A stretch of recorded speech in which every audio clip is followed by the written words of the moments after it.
and drop it in with that square tubing. We don't even need to tie the top because there's no pressure on here.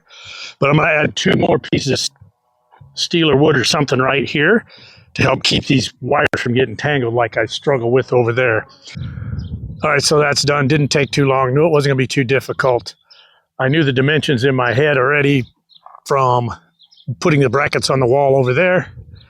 I knew that they are bottoms 35 spacing, tops 45, total of 80. Cut a piece of bamboo at 90. Took the drill a hole through right above one end of it. 35, drilled another hole. 45, drilled another hole. And the rest of the 90s hanging off the top there. So then I took the piece of bamboo after I had the holes drilled through it, split the bamboo in half with a hole in each half. So that allowed me 2 pieces, put the spacers on here. The whole point of this, twofold. First off, when the cows try to reach through there, there isn't going to be as much flex in the wire because it isn't a full piece. It's just from there to there or here, because once the grass gets in here, we know the cows are going to come here and try to eat it. The second thing it does is when I take this to open it, and you get slack in there, it keeps these wires from running into each other and tangling up, which is the problem we have with the other one. And the other one also got that mesh on there that it also tangles up in. So when I do this, it's going to be something different. When I open it up like this, I don't have this tight. So again, it keeps the wires from getting into each other and tangling up. That's the main function of this. Once again, you let them slack, they can't run together and tangle up.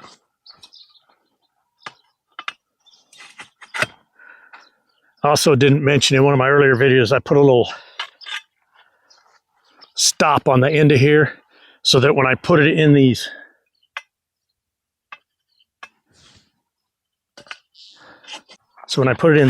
it stops, gets the same height, the wires line up. So with this being done, then the fence is completed for now. The only thing left is to determine whether I'm going to do something to keep the dogs out. I'm not sure now after I decided that shit's just going to melt when they burn the field. So we're just going to call this project complete. The clothesline project is complete. The gray water saturation tank is complete. The next project on my list is the electricity in that pump house, bringing it out here to the wall so that we got some power out here for her ambiance lighting and for a storage shed later on if we put one out here.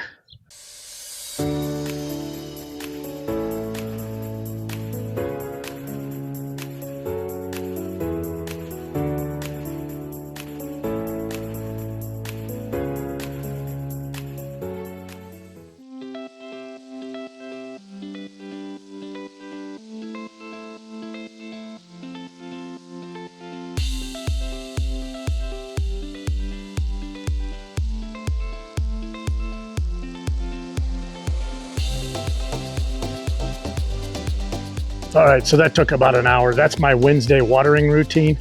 I hit everything outside, plus everything underneath the lanai. And then on Sundays, I hit everything else under the lanai. The lanai I do with a water bucket. Usually takes about 4 buckets, but that don't take very long at all, really quick. And again, I'm not trying to do anything other than keep these things alive through the dry season.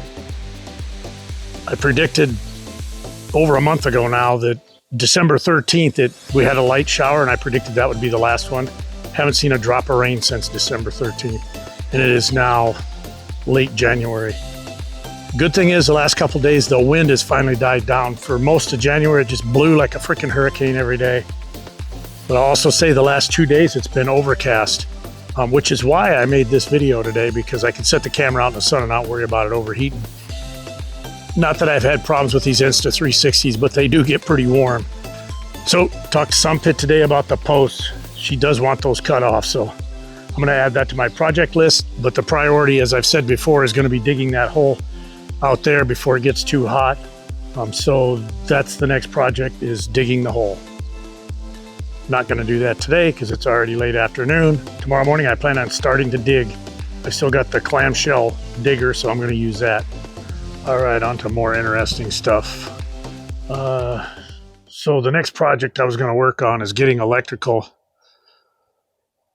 from here in the pump house out somewhere mid-wall over there to get ambience lighting out here for at night and have power available to get out to a little storage building or whatever we need out there in the future. So my plan was to come off the breaker box in there, grab the source power coming in there, and just run another line over somewhere in this corner of the building inside. Put another breaker box, small one in there with just a couple breakers in it, which I think I already have. But just run down the wall through the floor and then come out here to the wall here and then up under here and down. So in researching this morning, let's step inside a minute. All right, so this is not the corner we're going to do this in, but I'll show you as an example here because there's too much shit in that corner over there. So this square corner right here is the steel plate that these are welded to, the columns that hold the building up. So I went back and watched the video this morning to see how wide this footing was. Well, it turns out the footing is about the same width as this plate, but to make the footing, they actually put a cinder block, a concrete block about yay thick, I think 5 mil or so wide here to use as a form to make the footing. So that means if I put the electrical through the floor, I'm going to have to come clear out here and drop through the floor like way out here in the middle of the floor, more or less. And then go down under and then out. I don't really want conduit clear out here 10 inches from the damn wall. So what I think I'm going to do is grab source power here. There's a knockout right here I can open up, put another line in, drop a line out, run across around the corner just like I did there for the outlets, come around the corner and then just put a small breaker box right there. I think I have one up there in the box. In fact, I see it right now. But mount it right there on the wall and then just come out of that breaker box, punch through the wall, drop down the wall, and that'll come through right here somewhere, straight down the wall, drill a hole through the sidewalk. Then all I got to do is tunnel deep enough to get under this sidewalk rather than all the way under the footing and all the way past the footing. So it'll be a much easier out here, but I'll just run through the sidewalk and run it across here. Now, I could do it a lot easier and just run the conduit up inside, up there, run it out here and drop it down, but I really don't want a conduit out here in the middle of the air. It just will look tacky and I just don't want to do it. Again, it's another one of those things. It's just me and the way I think. So yeah, the plan has changed already. And I'm a little disappointed my dog fence idea failed out there with the plastic mesh because I got a bunch of that plastic mesh left. I haven't even picked up that other stuff. There's a big roll here, a big roll there, a couple scraps around here and there. But I would have had enough of that stuff already to probably get all the way down this side, all the way. Yeah, probably all the way down this side and all the way across the back. Then all I had to do is from the corner up. But it ain't going to work, so got to move on. I got plenty of mesh left here to make more stands. This stand has really worked out well, actually. Pretty pleased with it. And we make a storage building out there. I'll probably make some steel racks similar to this to put in there just because they'll last forever. And they're good and strong and sturdy. Because of the openings, it doesn't collect a bunch of shit on it. It just stays clean.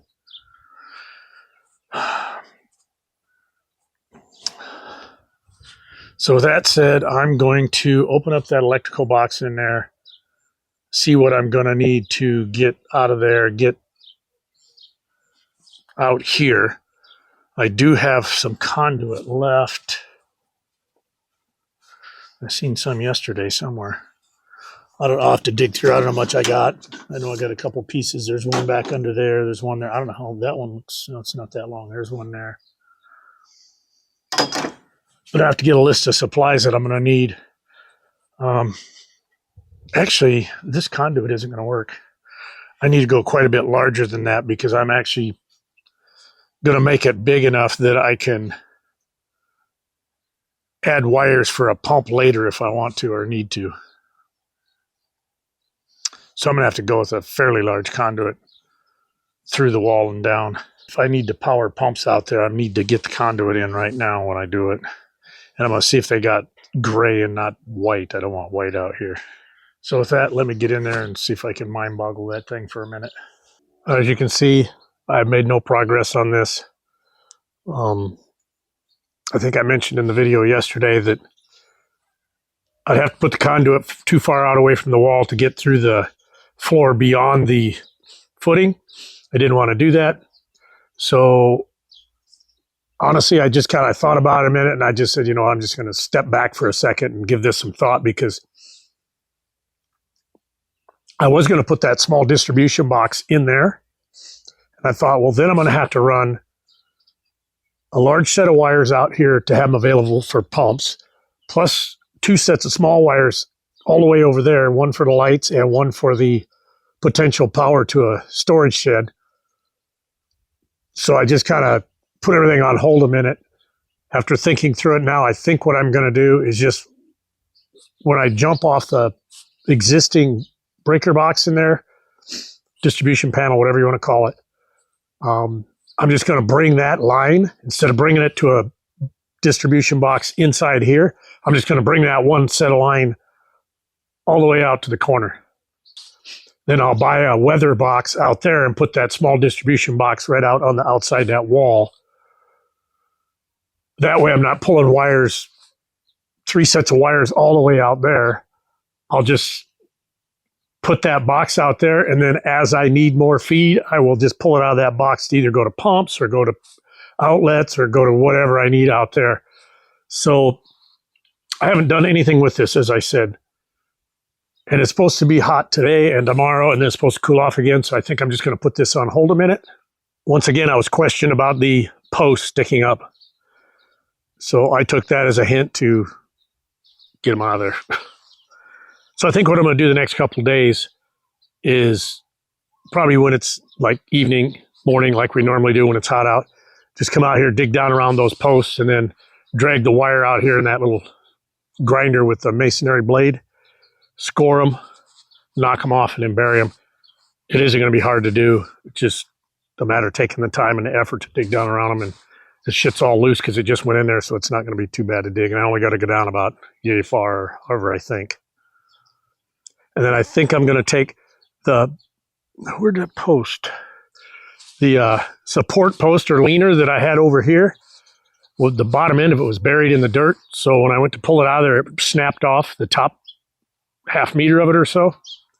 So I took what was left and threw it down there in the bottom down there, right where the ditch ends, thinking that would help slow down some water if it does start washing down through there. But I think that's what I'm going to do with these pieces for now. Just throw them over there, kind of use them as riprap or whatever you want to call it, to help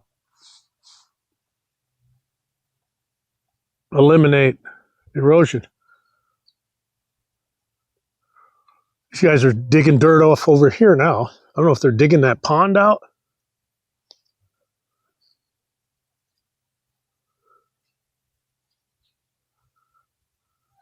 I might have to drive over there and see what they're doing. There's a pond behind that salah, so they might be digging the pond out. Those backhoes have essentially 3 pieces to the arms on them. Well, the one with the bucket on it is going completely underground, the whole arm.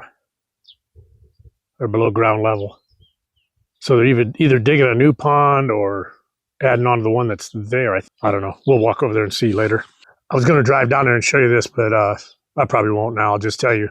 I noticed not where the salah is, that next group of trees between the trucks and the salah. They started cutting those trees down now. They're dropped out in the field, and they had chainsaws running there yesterday, so I don't know what they're doing. Back to what I was saying about the copycat thing. Maybe that's not what it is, but it sure does seem like it. It's morning in Thailand, and fortunately I woke up again. A couple things before we get started today. A couple days ago, I forgot to mention this. I went to DMV and renewed my driver's license. This is my first 5-year license. For those of you that don't know, if you get a temporary license in Thailand, it's a 2-year license, and then when you renew it, it's 5 years thereafter. What we did is we got an international and I'll explain why here in a minute. We got an international driver's license in the U.S. from AAA. $20, take your driver's license. As long as you got a valid license, they'll give you an international driver's license. Basically, just fill out a piece of paper, take your picture, and you're done. When you bring that to Thailand, then you just go get a physical, and you got to go to immigration, get a little bit of paper from them, and then you can go over and get your 2-year license. You don't have any training or anything like that, like class time. There is a couple tests you got to do, but they're really silly eye tests and reaction tests, but they're not like an eye test you would have in the U.S. I can tell you that. It's just, I'm not going to explain it here, but there is a video on that in the playlist somewhere from a couple of years ago if you're interested in it, or they're all over YouTube. So once you get the 2-year license, I was under the impression that you had to take that DMV and you have to do your class time to get that 5-year license. So that was the impression I was under. We went there the other day and they just took my 2-year license. And maybe it's because they don't have any translators or anything there. I don't know. We did it in Cantrelac this time. We did it in Sisaket the first time, the 2-year license. But went over to Cantrelac, gave my 2-year license, filled out the paper, paid the fee, did the silly little reaction eye test thing that they do, and got my 5-year license and walked out. No testing, no training, no nothing. So yeah, we got that done. That's out of the way for 5 years. It was set to expire, middle of February, my birthday. So yesterday we just put out that video where we put the wire on the fence. Somebody in the comments said, hey, how did you attach that fence to the post? And I never even considered that people that don't live in Thailand and familiar with these types of posts probably don't know. But all they do is when they form these, let me find one that's obvious and doesn't have a, here we go. So if you look at this right here, when they cast these posts, they stick a wire. They basically take about an 8-inch piece of wire, fold it in half, slide it into the concrete, so you got 2 tabs sticking out. When you put the fence on, you just stick it between the 2 wires and twist the wire down. Now, I am glad to say that these posts I got this time, I got from the same company, but the wire they used is much, much more heavy, which is great because I'll show you here in a second. The wires they normally put in these are very, very thin wires, and after about, well, you'll see in the other one, they break very easy, they rust, they fall off. These here are going to last a while. But the 2 things with this type of post that I really dislike is, first off, they don't put hardly any rock in it, if they put any at all. They don't put any aggregate in it, so they break very easy. If you put any like lateral pressure on them or anything, they'll crack, especially if they're still green, which happened to this one right here, just trying to unload it. It got set down on this side with the load going this way, and it cracked it in 2 places, which is why it's here as a support post, leaning the way it is. The load going that way now. But yeah, they crack very easy, especially when they're still green. But here you can see the 2 wires without the fence in it. They just take 1 piece, loop it, stick it in there, let it dry. And this is the previous post I bought from. As you can see, the wire is very thin, and this is what happens. You twist them once or twice, they break right off, or they rust off very quickly. As you can see, this one's broke, this one's broke, those are broke. Some of those I might have cut, but I'm just telling you, these little skinny ones aren't worth a crap. Right there's what they look like on that post. These are wasps here. Looks like these guys have hatched and come out already. The task list today is get that rolled up, put away. I've got some extra barbed wire here. I'm going to get that picked up and put away somewhere. I'll probably just throw it with this bunch that's over here. And I was asking Sampit about why she put all this wire in between these fence runs here. She said, oh, it's trying to keep the cows out, keep them from putting their heads through there. So she's got wires strung all over there, which I assume is why that roll is there.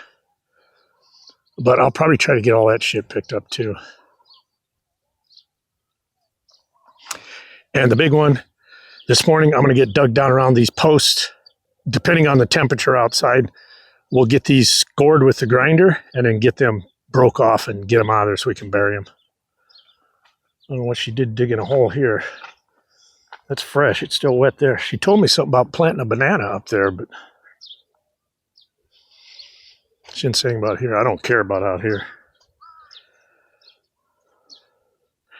But yeah, I'm going to get these dug up and start working on getting them out of there and just get this, like I said, get the wire and the mesh cleaned up. I did notice when I was videoing just now over here, just freaking dog tracks. I walked on most of them. There are dog tracks all over here, inside the fence and everything. As I said the other day, that's not going to work because if I hang it up here and they burn these fields, that stuff's just going to melt into a big old juicy glob. So I'm going to, next time I get to like Global House of Taiwatsu or whatever, I'm going to look for something in the form of a metal mesh or fence or something. I know I've seen them around, but it's really going to depend on the cost because I don't want to spend a bunch of money on it. Somebody recommended electric fence. Actually, a couple of people recommended electric fence. But my experience with electric fence is if the weeds grow up and touch the fence, it tends to short them out and they don't work like they should. Now, maybe they've done something over time since I've owned one that has eliminated that, but not that I'm aware of. I think if I get some kind of mesh fence up there, it's going to be a more permanent solution, low maintenance, never have to deal with it again. And once this weeds and grass starts growing up, it looks like that over there. That stuff ain't going to go anywhere anyhow, and the dogs aren't going to get through it. And I already know I can keep dogs out of the house area, so if I can get the perimeter of this dog-proofed, then we won't have dogs getting in here at all. All right, I'm going to get to work on knocking those posts off. All right, slight change of plans. Not much.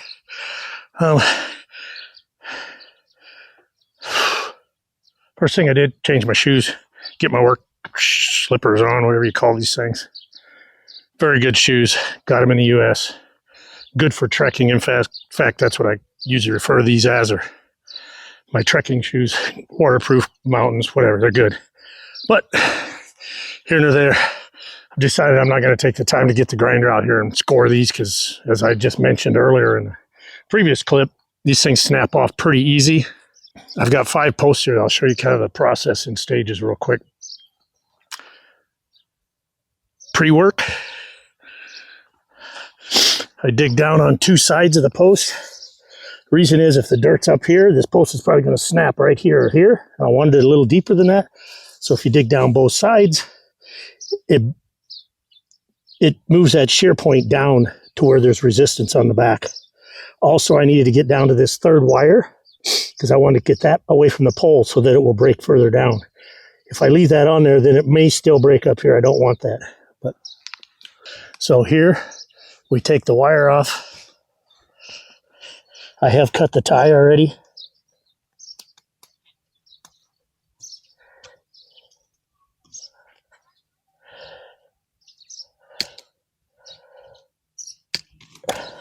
Get away from the post.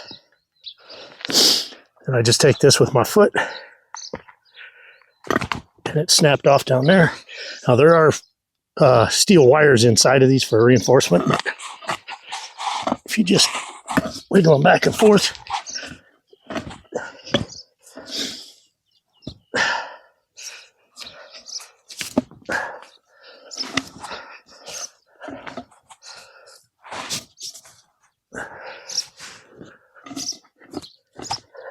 Now, I will say the other ones all came out much easier than this one.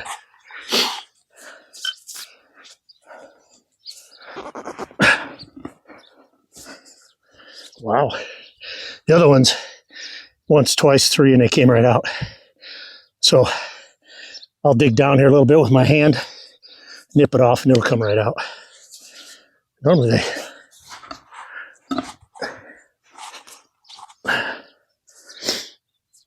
we'll get it. Other thing I could do is put something right down here for leverage. It gets it to pull more straight up. I'll get that out of there. Once we get the post out, this is what we have. Just go back, fill it in, and that's it. A little bit of a workout, but not terrible. It is supposed to get hot today, though. So I'm trying to get this done this morning. So I got a couple more to do here. This one I just need to cut the wire, snap it off. That one, dig down, snap it, cut the wire, snap it off. The next ones, I don't know. She said something about keeping a couple of those to make a compost bin down there or something. So I'll get these done and ask her what she wants to do over there. Already sweating. One of the things I do when I know I'm going to come out in the heat and do a project, even if it's just for a little bit, as we know, when you sweat, you burn up electrolytes. So usually I'll take a sponsor, which for you in the US, that's like a Gatorade. It's got electrolytes in it. I'll drink one of those before I come out here. As soon as I get done, I drink another one, or if I take a break, I'll drink one, depending on how long the project is. But I figure it's better to get the electrolytes in me before I lose them. Anyhow, let me get this done. All right, so I just stuck that piece of wood under there, got it right up next to the post and down low, bent the post. As soon as I did that, it made the post pull straight up and it came right off. This one, once back, once forward, came right off. So now we're going to try this one and see how easy it comes off. Oh, I got to get the wire off there first.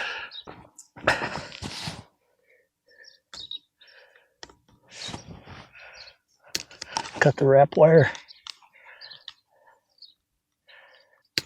Cut the barbed wire. Pull the barbed wire out of the wrap. And then we just, sure, figures. Push it that way. See, now it's going to be a pain in the ass. Oh, it came right up. And that's how all the other ones came out. 1, 2, 3, pop it. All right, she has said she wants to keep that one, get rid of this one. So that wire's already gone off that one, so I just dig down a little bit, snap it off, get the holes filled up, and then figure out what I'm going to do with these. So hopefully 10 minutes I'll be done. Sweating. All right, they're done, they're gone. These last two broke off as easy as the last one you've seen in the camera, with the exception of this one. Had the fourth wire on it. It broke below the fourth wire because the dirt was down so far, as I talked earlier. So I had to cut the wire, and then it came right off. Actually, it was already off. It just wouldn't move because of the wire. As I said, I threw these in here more like riprap to kind of slow down any water that does come through here. I'd like to bury those in dirt later if I can. As I said, she wanted that one left in. So there it is, they're gone. We'll take a break, get that shit rolled up, put away, get rid of that barbed wire. And that's my project list for today. Before I get off here, I'm going to say, I'm thinking I might have to put a leach field in this thing. She run the washing machine this morning. There's already water up the first ring, which kind of baffles my mind a little bit because, so the gray water comes out. There's a set of rings right here. The gray water goes into there, goes around and goes into this one here, and then runs out to the box, to the box, to the box, to my rings. So that tells me these two rings are completely full and they're not saturating, which doesn't make sense because the water table should be clear down there, and the bottom of these should be above that for sure, because that's 1, 2, 3, almost 4 meters below me. These are probably, whatever, even if they're only 3 meters below me to the bottom, that water should saturate down into the water table. But obviously it's not, because that one's got to be full overflowing into here. And then that one's full overflowing out through here, which tells me none of these boxes are saturating either. Now the kitchen sink comes out to this box. There's a grease trap in there, a grease box. Comes to here, which is where this gray water comes to. So they both tie in here to there and then out through the wall. So this is just for the kitchen sink, which should just be excess because we should saturate in these two boxes. But as I said, this is already full to the bottom ring. Now, I'll let her finish doing laundry today, and then when she's done, I'll come and look at it and see how full it is. I will say we were literally down to mud in the rice field, but I assumed that was because this was draining in there when we buried it, so I knew there'd be mud down there.